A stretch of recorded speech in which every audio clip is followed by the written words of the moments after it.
Bonjour.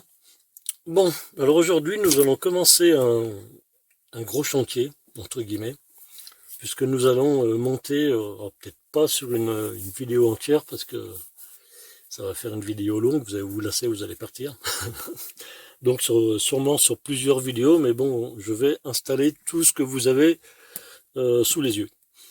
Alors à savoir, euh, dans un premier temps, c'est-à-dire en premier, le variateur spécial Tawane, on va appeler ça comme ça, le variateur grande plage, hop, que je vous mets là et que vous connaissez parce que je pense que certains ont dû l'installer. Voilà, là je vous fixe. Donc hein, le mien c'est le Tawane 33. Donc il apparaît, ce variateur en fait il apparaît aussi dans une vidéo que Tawane a faite, justement avec le variateur numéro 33, donc c'était le mien, c'est marrant de voir une pièce à moi qui apparaît dans une vidéo.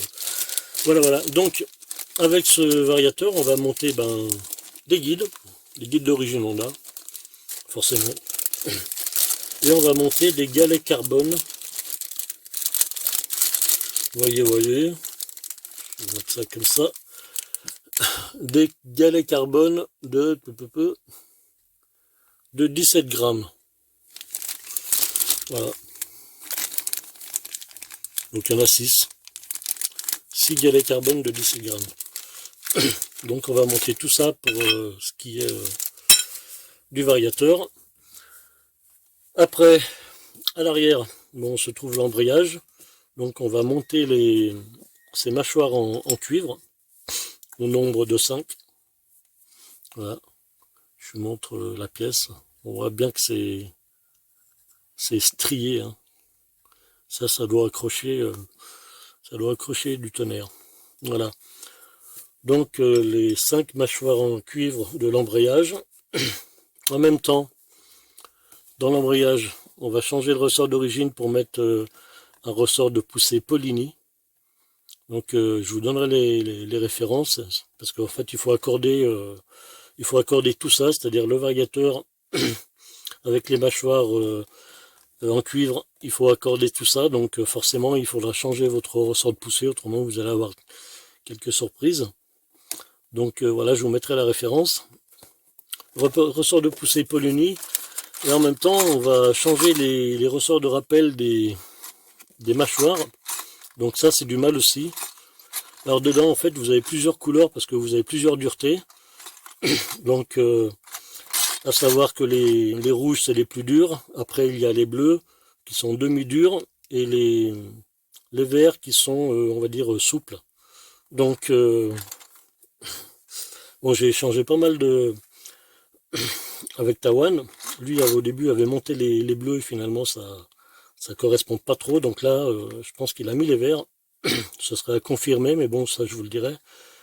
Mais bon, ce qui est clair, c'est qu'il faut monter les plus souples. Voilà. Donc, pour ce qui est de l'embrayage, les mâchoires, le ressort de poussée et les ressorts de rappel. Et après, on va monter sur l'injecteur ce petit boîtier, hein, toujours siglé au sigle Tawane Racing. Voilà, ce petit boîtier, en fait, qui m'a été offert généreusement par Tawane. Il est gentil, hein, le garçon. Voilà, donc alors ce boîtier, ça va, grosso modo, ça vous apporte un cheval de plus au niveau en termes de puissance. Par contre, c'est surtout appréciable en fait, plus au niveau accélération, au niveau agrément moteur en fait. Voilà. C'est pour ça qu'on a fait ça en fait, hein. Puisque les Forza européens en fait je pense qu'ils sont un petit peu bridés au niveau de l'injection. Alors c'est pas vraiment du bridage à proprement parler, c'est surtout un petit programme dans l'écu qui en fait privilégie comment dirais-je, la consommation, et de ce fait en fait il y a un petit programme en fait qui interdit d'injecter trop de carburant. Donc voilà. Donc ce petit boîtier aura pour effet de faire ignorer ce message au calculateur, et bon, du coup on injectera plus de carburant, et puis qui dit ben plus de carburant, plus de perf. Voilà. Voilà. Donc ben, voilà tout ça, hein, c'est joli. Après bon il me restera à monter en attendant de recevoir d'autres pièces. Et ben le kit fourche YSS. Donc voilà, je vais vous montrer ça vite fait, mais bon, je pense que je vous l'ai présenté. Hein. Vous savez tout de ma vie. Donc, oula. Hop, hein, ah oui, c'est le fameux kit fourche, option rouleau de PQ en fait. Voilà, les plongeurs sont là-dedans avec et les bouchons aussi. Donc voilà, le fameux kit fourche. Donc, sera à monter aussi. Pareil, hein, ce kit fourche, en fait, quand vous le montez, bon, c'est un petit peu technique quand même, hein. Mais il y a un truc à faire vraiment attention, c'est à la quantité d'huile. Alors de mémoire, il me semble que c'est 110 ml par fourreau de fourche. Quand ce sera le moment, de toute façon, je vous mettrai exactement le dosage, mais bon, par mémoire, il me semble que c'est ça, 110 ml exactement. Bon, bah écoutez, on va se retrouver devant le scooter, on va commencer à démonter le carter d'embrayage, et puis bon, on verra comment ça se goupille à l'intérieur. Walou, allez, à tout de suite. Allez, bon c'est parti, nous voilà devant le scooter, et on va commencer à démonter ce carter d'embrayage. Alors je pense qu'il faut démonter ce cache en plastique, parce que je vois qu'il y a des vis qui sont derrière, on n'aura pas accès. Donc on va le démonter. Alors il y a 2 vis, 3, 4 vis. Hop, je passe devant, c'est du BTR. Hop, et je repasse devant. Ça a bougé. Et voilà. Alors là, il y a des petits caches en fait que vous pouvez faire sauter avec un petit tournevis plat. Voilà.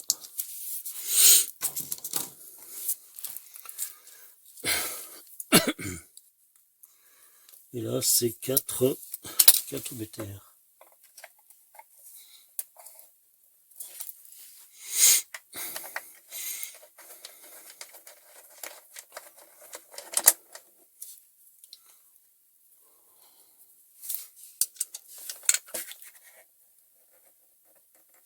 Ouh, c'est serré, hein.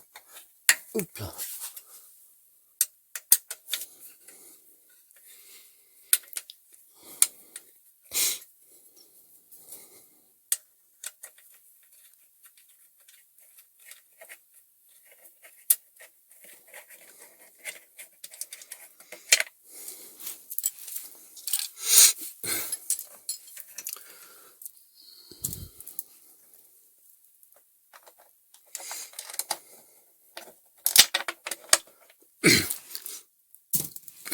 Alors les vis sont différentes.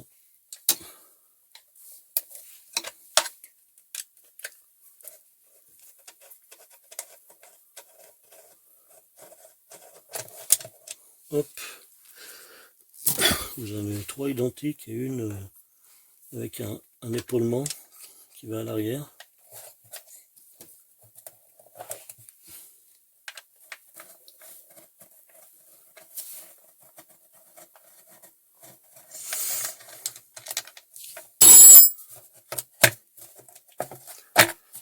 Après, il y a des petits, je pense des petits clips. Voilà. Ouais. Vous avez aussi deux clips en fait, hein, qui se pètent avec à ce niveau-là. Voilà. Ce petit carter en plastique. Maintenant le carter.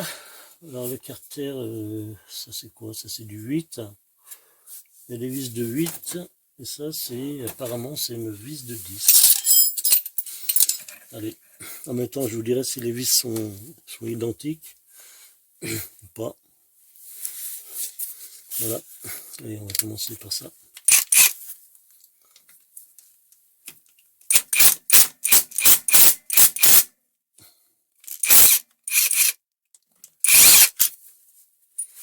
Hop, on va faire ces trois là. Ah, celle-là n'est pas identique. Donc là, il y en a deux différentes. On va les remettre et on va faire une espèce de petit patron pour remettre les vis à l'intérieur. Hop. Je coupe un petit moment, je vais faire un patron et je vous retrouve devant le carter. Voilà, voilà. Donc je fais un petit patron, je vous montre ça, c'est beau, hein, petit dessin. Bon, c'est le même principe qu'on fait quand on démonte une culasse ou quand on démonte des tiges de culbuteur. On repère toujours comme ça sur un carton. Donc allez, on va continuer. Donc celle-là on l'avait déjà démontée. Donc voilà, je les mets dans leur emplacement. Allez, vas-y. Hop, celle du bas, c'est pareil. Après, celle-là.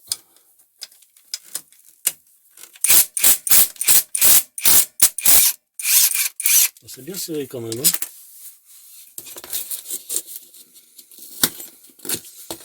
En tout cas là j'utilise une visseuse à choc pour le débloquer, c'est quand même assez serré.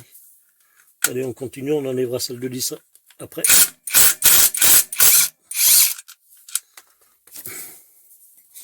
Donc là, bon, je regarde plus les longueurs maintenant, parce que j'ai mon petit patron. Tac.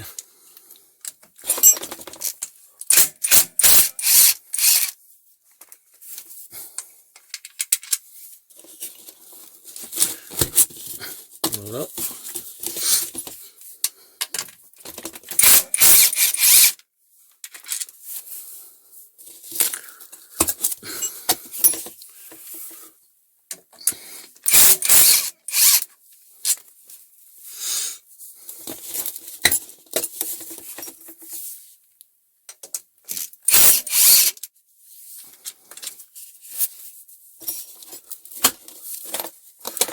Allez, normalement, il n'y en a plus qu'une. Au niveau des 8, elle est où? Elle est où? Elle est là. Bon, si je me suis pas trompé, hein, parce que ça se trouve, j'en ai oublié. Voilà. Allez, on va enlever celle de 10. Si je trouve ma clé.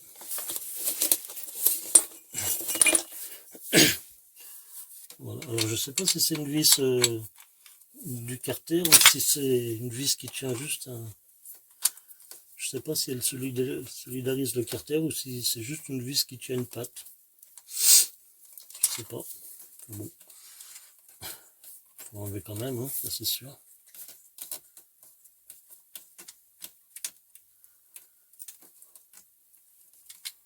Non, on peut la laisser dessus, non? Oui, on peut la laisser dessus.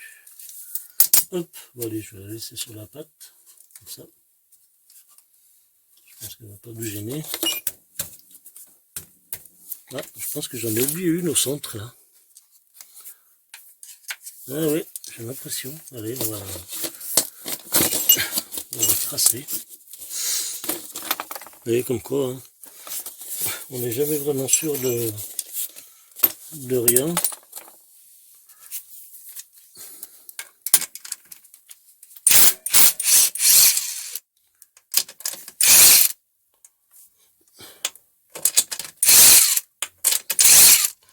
Bon, elle viendra plus tard.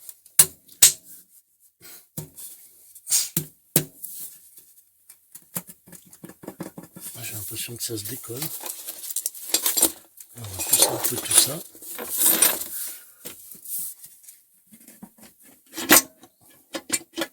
Bon, il faut aller doucement parce que je pense que c'est monté sur des bagues. On va récupérer la vis. On va la mettre au centre.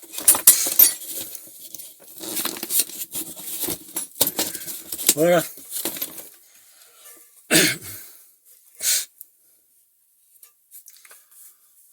Ouais, donc ça c'est bien. Là il y a un joint. Là il y a un guide. Là il y a un deuxième guide. Donc les guides sont bien restés sur le carter.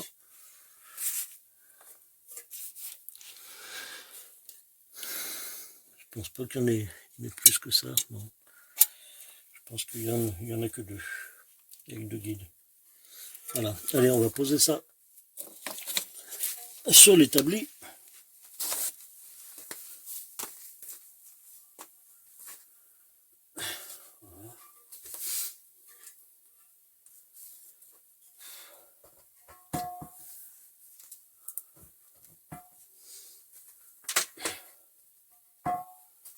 Chercher une bouteille d'eau parce qu'il fait chaud.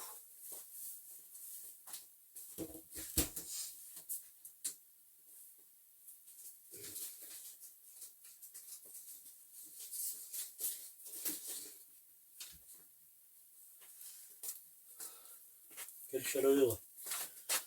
Alors dehors il fait 34. C'est dur à supporter. Au garage, bon, dans le sous-sol, c'est un peu plus frais, mais bon, il fait quand même chaud.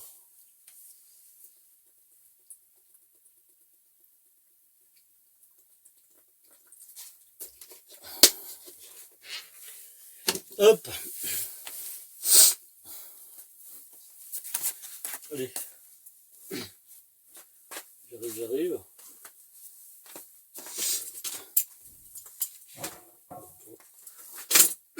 On va te mettre ici. Voilà. Je repasse devant. Alors, qu'est-ce qu'on a là-dedans? On va se remettre un peu comme il faut. Alors bon, variateur. Et là, c'est l'embrayage avec le correcteur de couple. Voilà, tout ça. Donc les mâchoires qu'on va changer, les mâchoires en cuivre, en fait, se trouvent à l'intérieur de ça. Sur la pièce qu'on voit à l'intérieur des ouvertures. Alors bon, j'en ai jamais fait j'ai déjà changé pas mal de variateurs. Par contre, des embrayages, ce sera une première, j'en ai jamais fait. Jamais. Donc, ça va être sympa. Bon, je vais aller chercher, j'espère que j'ai une clé là, pour bloquer le variateur. Parce qu'autrement, sans ça, bah, bon, je peux la démonter là, à la boulonneuse, mais après, pour le remontage, ça va être compliqué. Hop, je vais regarder si j'ai ça. Là-dedans. Ça devrait ressembler à ça. Je ne sais pas si c'est bon au niveau des ergots. Ah non. C'est plus fin en fait. Ouais.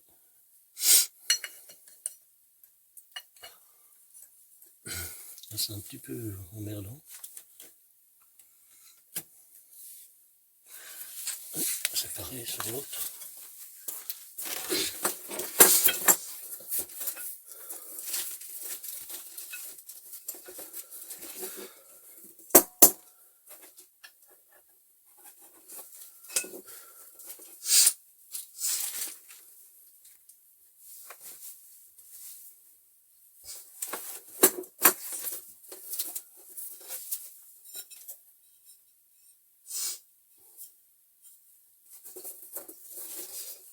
Hop.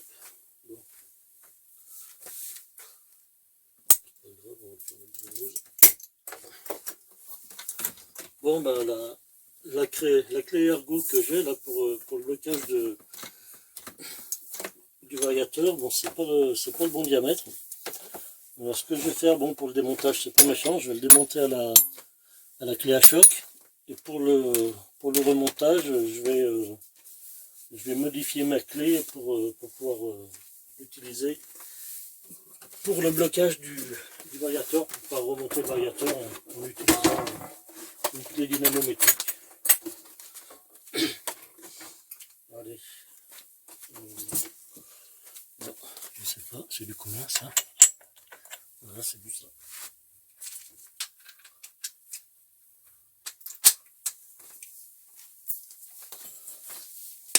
Hop.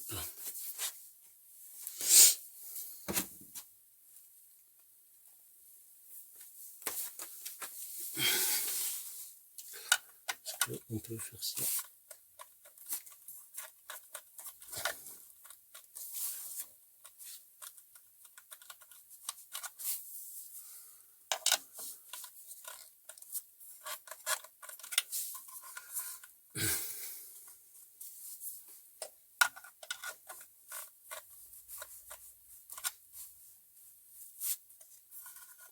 Ça va être, c'est un peu dur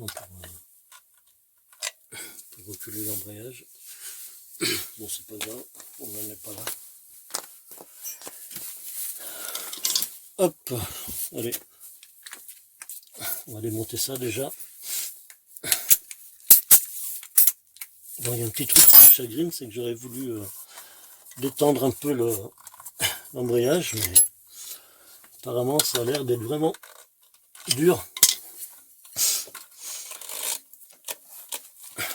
Bref, moi je verrai plus tard.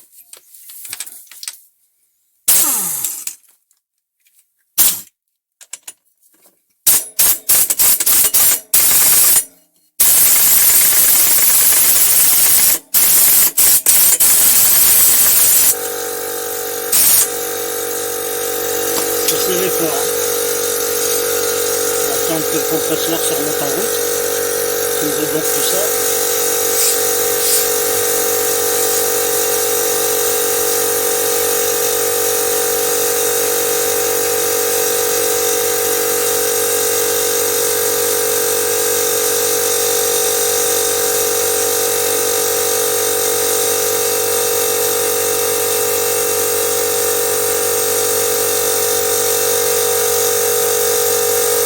Hop, je vais couper un petit moment, je ne retrouve pas la suite parce que le bruit là c'est assourdissant. Voilà, nous revoici.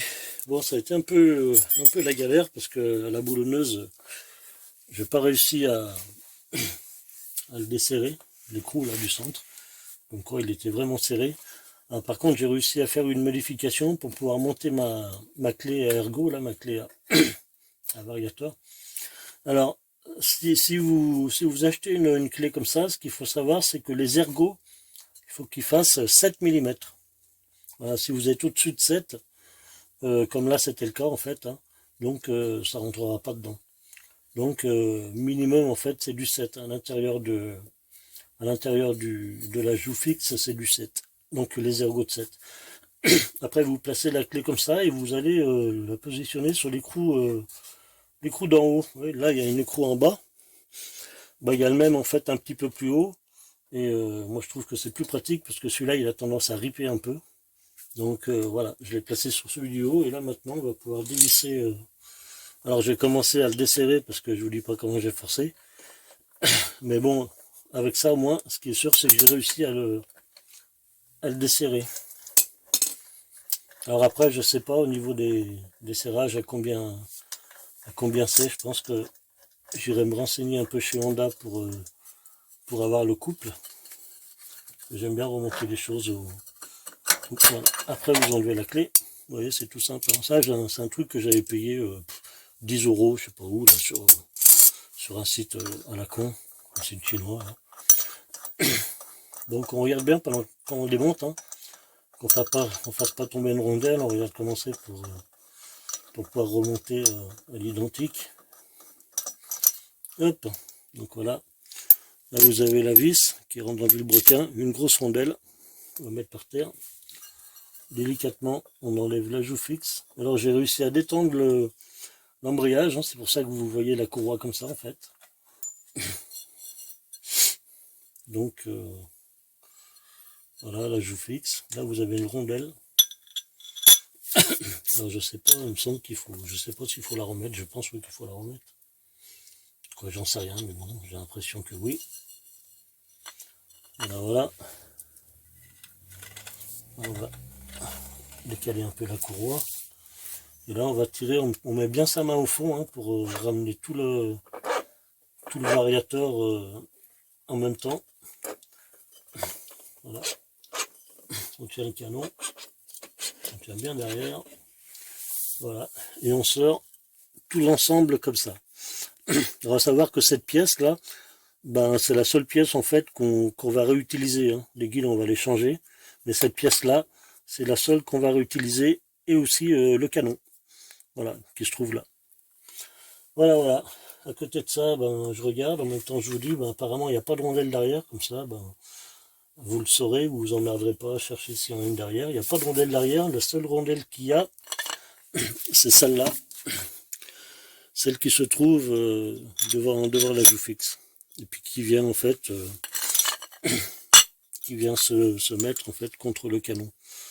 Alors, je sais qu'à une époque on les enlevait ces rondelles, pour pouvoir gagner justement, en fait, pour pouvoir gagner en vitesse. On le faisait en fait sur les anciens scooters, puisque ça nous rapprochait un petit peu ça nous rapprochait les deux pièces, et du coup bah, la courroie montait un peu plus haut.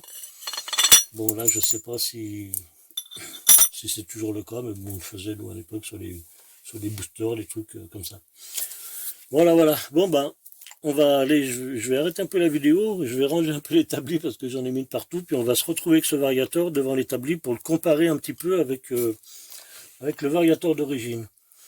Voilà. Alors je remets la vis là-dessus, je pose tout ça, comme ça, et je vous retrouve dans un instant. À tout de suite. Voilà. Donc j'ai posé ça sur l'établi. Alors, on voit que c'est à peine rodé, hein. Pourtant il y a déjà une petite marque là sur le variateur. Bon allez, je vais enlever le canon. Alors pour enlever le canon, hein, hop, vous tirez dessus. Voilà, tout simplement. Alors bon, apparemment il est pas graissé. Là il y a un joint. Je sais pas si le joint il faut le remettre sur le variateur, je ne pense pas. Enfin, il me semble que Tavan m'a dit qu'on ne remontait pas le joint. Donc le canon.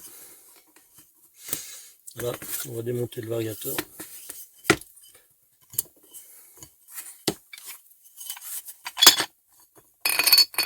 Voilà.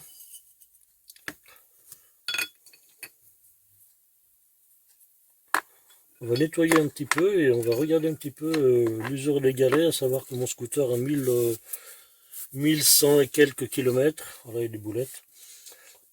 Donc on va regarder ça. Donc il n'y a rien de graissé en fait, hein, c'est tout c'est de la poussière en fait. Voilà. Puis on va comparer un peu avec le variateur d'origine. Hop.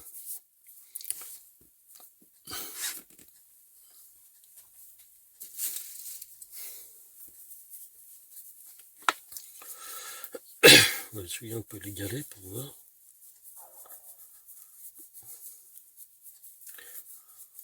Non, mais c'est tout neuf. Hein. Ouais, il n'y a aucune trace.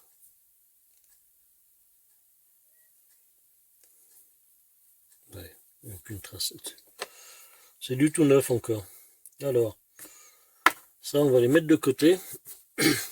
Ce que je vais faire avec les anciens galets, enfin l'ancien variateur, tout ça, je vais y nettoyer bien comme il faut. Et après je vais le remonter et le stocker comme ça. Je vais enlever les guides aussi en même temps.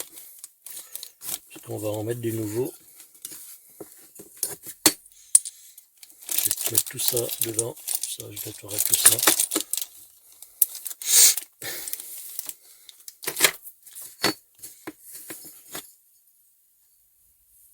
Ça, je vais le nettoyer un peu, histoire juste d'enlever les traces. Donc, je ne sais même pas si c'est nécessaire. Enfin, bon, je lui donnerai un petit coup de nettoyage quand même. Hop là. Allez, le canon on pose là. On va commencer à comparer un petit peu la joue fixe. Alors, j'enlève la rondelle. On va commencer par ce côté. Alors, de ce côté, je pense qu'il n'a rien fait. Donc, je vous rappelle que le variateur de Tavan, c'est un variateur d'origine en fait qui a été modifié. C'est pas un variateur Madosi ou quelque chose dans le genre. Hein. C'est du vrai, c'est de l'origine Honda qui a été retravaillé. Donc de ce côté c'est pareil, hein. Il n'y a rien qui change. il y a eu un petit peu juste un surfaçage de là où on met la rondelle. Je suis même pas sûr, mais j'ai l'impression que oui. Allez, on la retourne. C'est là où ça change un peu. Alors là, c'est ultra flagrant. Hein, pour ceux qui pensent que bon, c'est le même variateur. Putain, on le voit. Hein. En fait, là, regardez la pente. La pente a été retravaillée sur toute la longueur, hein, forcément. Et regardez où c'est qu'on arrive ici. Hein. Là, on est pratiquement dans le diamètre de la rondelle. Regardez, je vais vous poser la rondelle, vous allez voir ce que ça donne. Et là, on est quand même vraiment loin. Il nous reste, je sais pas, je dirais un bon centimètre. Hein. Ah oui, carrément. Hein. Donc on n'a pas du tout la même pente. Hein. Même à ce niveau-là, regardez. Ce qui se passe sur le variateur d'origine, en fait, c'est que à ce niveau-là, là où c'est un peu brillant, en fait, on a un petit retour. C'est-à-dire qu'on n'a pas une pente vraiment qui continue. Ça nous fait comme une petite remontée. Alors bon, c'est pas très important, hein, vu que la couronne ne monte pas jusqu'à là. Et sur la joue fixe de Tawane, voilà, bon, ça a été rectifié jusqu'en haut. Voilà, jusqu'au bout. Donc déjà, il y a beaucoup de choses différentes. Bien là, toi. Donc en fait, la rondelle, on va la remettre, hein, tout simplement. Elle se trouvait là, bon, on la remettra là. Voilà. Voilà, voilà. Allez, ça, de côté. On va passer. Hop là, ça gratte. Allez, on va boire un coup. Allez.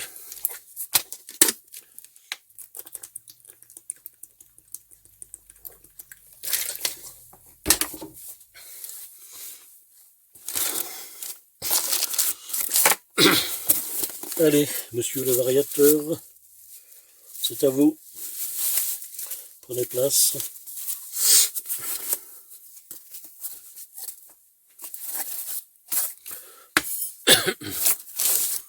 Hop. Variateur Tawane. Variateur Honda. Alors, il y a un truc que je vais faire. Je vais vous le peser. D'ailleurs, je vais vous peser tout ça. Pour vous dire déjà au niveau du poids, qu'est-ce qu'on gagne. Parce que étant donné qu'on enlève de la matière, forcément, on doit aussi gagner au niveau du poids. Donc alors, là, vous pouvez remarquer qu'il y a eu pas mal de travail qui a été fait à ce niveau-là. Il y a eu on a beaucoup réduit le diamètre. Après, qu'est-ce qu'il y a eu au niveau du travail? Gros travail à ce niveau-là. Donc ici, en fait, il y a eu juste un petit surfaçage, hein, histoire d'enlever les morceaux d'ailettes. Ici, les ailettes ont été complètement enlevées. Je pense que ça a été juste... on a été jusqu'au métal, là, en fait, histoire que ce soit bien régulier. Et après, le gros travail, en fait, a été fait voilà, au niveau des trous d'aération. Vous voyez? Voilà, ça c'est bien parce que c'est un variateur qui est très aéré. Donc il chauffera moins du coup. Voilà, après, qu'est-ce qu'il y a eu à ce niveau-là? C'est-à-dire sur ici et là, je pense pas qu'il y a eu quelque chose de fait. Non, j'ai pas l'impression. Et après, voilà, parquet, un autre travail qui a été fait. Et là, il n'y a pas photo. On va le voir, je vais vous montrer ça, vous allez vite comprendre. Alors là, vous voyez, il y a une empreinte noire, juste au-dessus de mon doigt. Alors cette empreinte noire, en fait, c'est là où le galet s'arrête. Il utilise toute la plage, en fait, la plage, vous voyez, qui est là. En bas, là, il est au repos. En fait, il utilise cette plage-là. Je vais prendre je vais vous montrer avec une pointe à tracer. Donc le galet, en fait, il utilise cette plage-là. C'est-à-dire là, il est à 0, en fait. Cette plage, jusqu'au trait qui est là. Vous voyez, c'est de la saleté, en fait, qui est venue se déposer parce que le galet, en fait, ne va pas jusqu'à là. Donc le galet s'arrête là. Sur le variateur de Monsieur Tawane, voyez, la portée en fait a été rectifiée jusqu'à là. C'est-à-dire que le galet, déjà c'est tout arrondi. Je vois même qu'au départ, on n'a plus vraiment ce plat comme on a de l'autre côté. Légèrement, mais beaucoup moins. Et par contre, à la fin, là, on voit qu'il y a eu un bon travail au niveau de la fin de la portée des galets.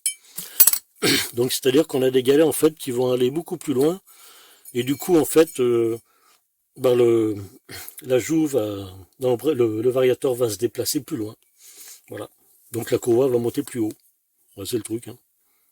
D'ailleurs, on voit bien hein, la différence hein, et le travail qu'il y a eu, même au niveau, il y a eu des petits coups de fraisage là sur de chaque côté en fait pour écarter un peu. Là, on voit bien le travail. Hein. Donc les galets monteront plus haut. Allez, maintenant, je vais aller chercher ma petite balance spéciale.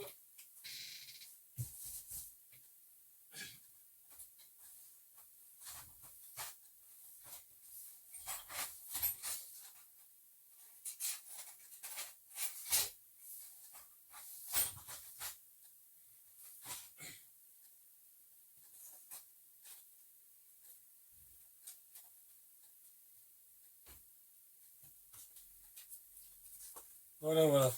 Alors je sais pas jusqu'à combien elle pèse. J'espère que ça va passer parce que c'est vraiment une balance que j'utilisais pour équilibrer les pales de mon hélicoptère quand je faisais du modélisme. C'est vraiment petit. Hein. Allez, on va commencer à pousser ça un peu. Je vais la mettre là, je sais pas si vous voyez. On va commencer par la joue fixe. Alors bon, qu'est-ce que je vais faire? Je vais mettre une pièce pour la surélever. Un bouchon, quelque chose.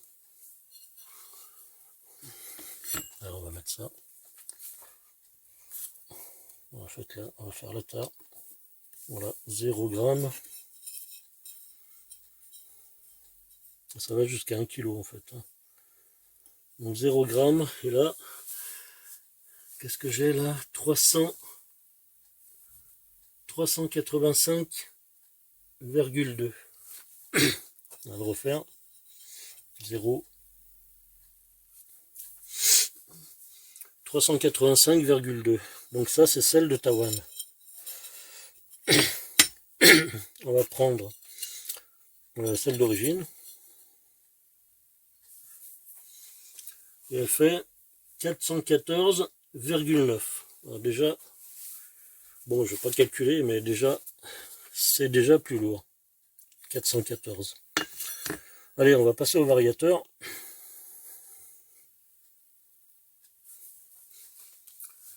Le variateur d'origine fait 862 grammes,8.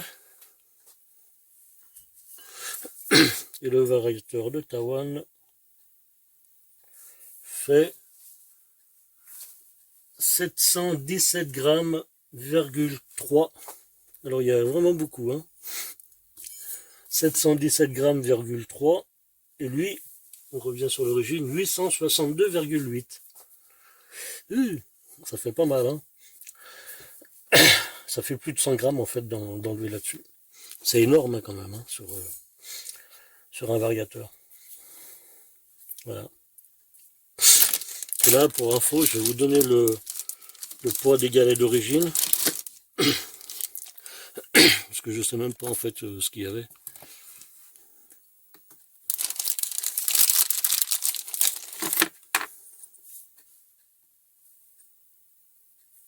« 20 grammes, 20 grammes,1.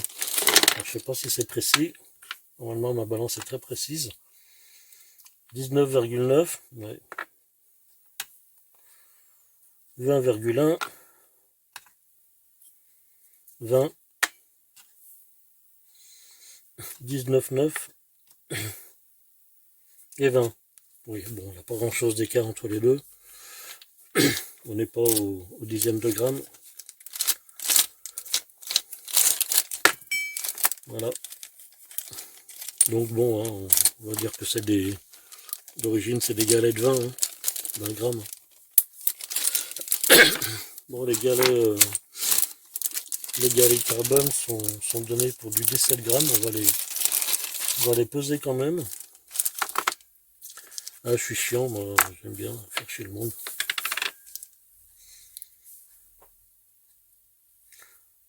Hop.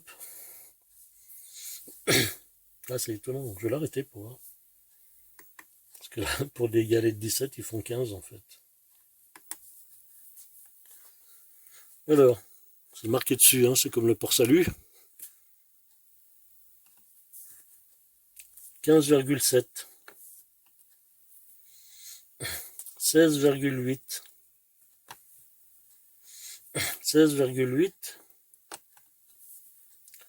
16,9. 17,4.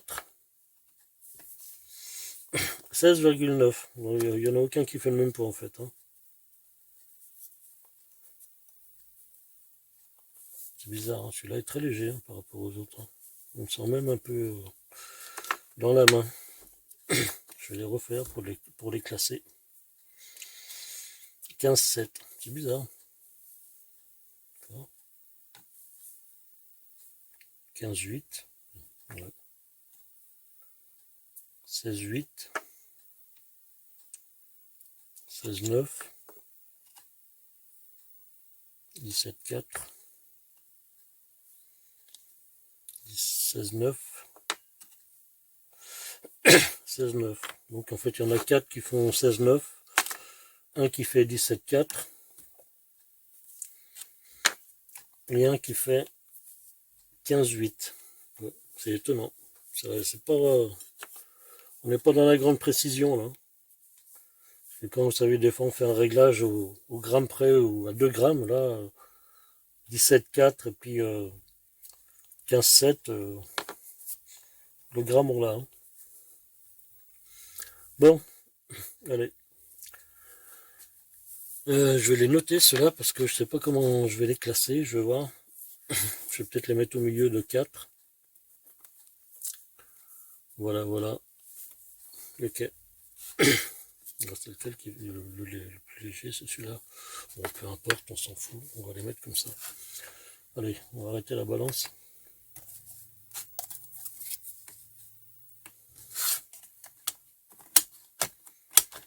Hop.